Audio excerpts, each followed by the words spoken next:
Welcome to Easy Learning. Exercise number 15.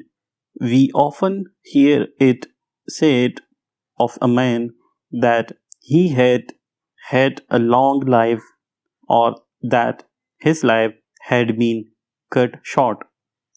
What do we really mean when we use the expressions long life and short life in relation to what is the life of a particular man, long or short? We are, of course, measuring the life of the man in relation to the number of years which man in the mass can reasonably expect to live.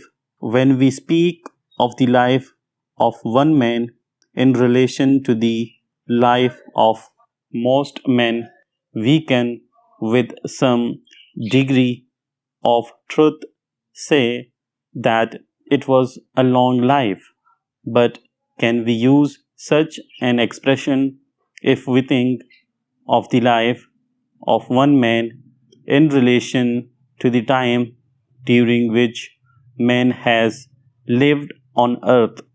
And further, can we use such an expression regarding the life of man on earth if we think of it in relation to the time during which the earth itself has been in existence and in relation to the time during which the earth is likely to continue in existence?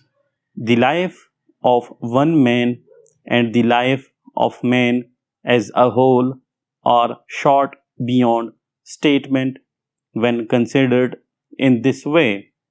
Experts tell us that the different kinds of material found upon earth show beyond question that the earth has existed in a form more or less like its present form for at least 2 or 3 thousand millions years. When we consider that we place events in history by using a measurement of time which finds expression in dates such as 1000 AD and 1500 ED, and that our present date is less than 2000 AD, we get some idea of how very short our own history is when considered in relation to the history of the earth upon which we live. The mind of man is small, and it is impossible for him to picture the passing of 2 or 3 thousand million years. When we ask how long has man lived on earth, the experts give us widely differing answers. Their answers, in fact, differ from the statement that man has lived possibly for 1 million years to the statement that he has lived for 300,000 years.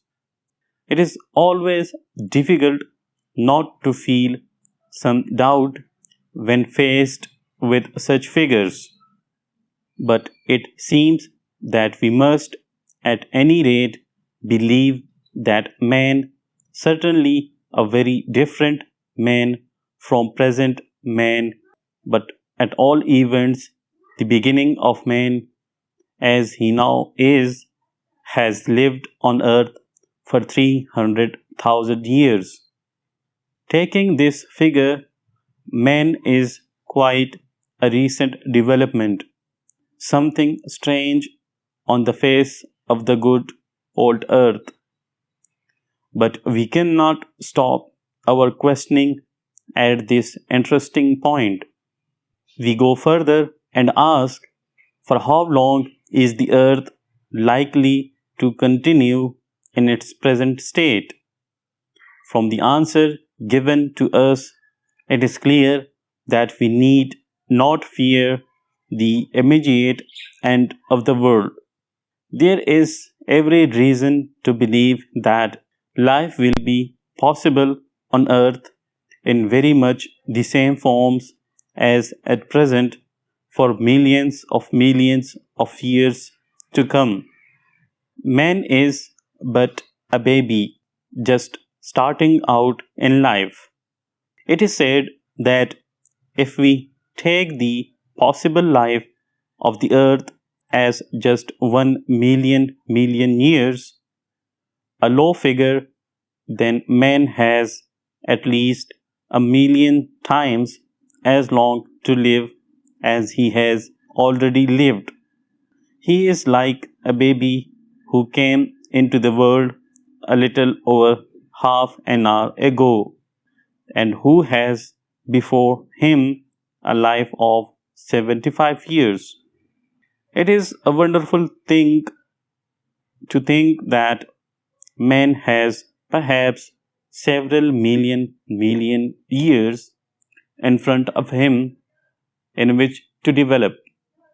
He has already shown that he can do wonderful things, and we cannot picture the wonderful future which may be before him. Life day by day is wonderful.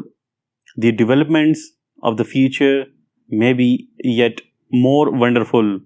They almost certainly will be more wonderful, and we feel that our own lives are too short, and we wish that it were possible for us to see more than just a very little of that development before we too became part of the past.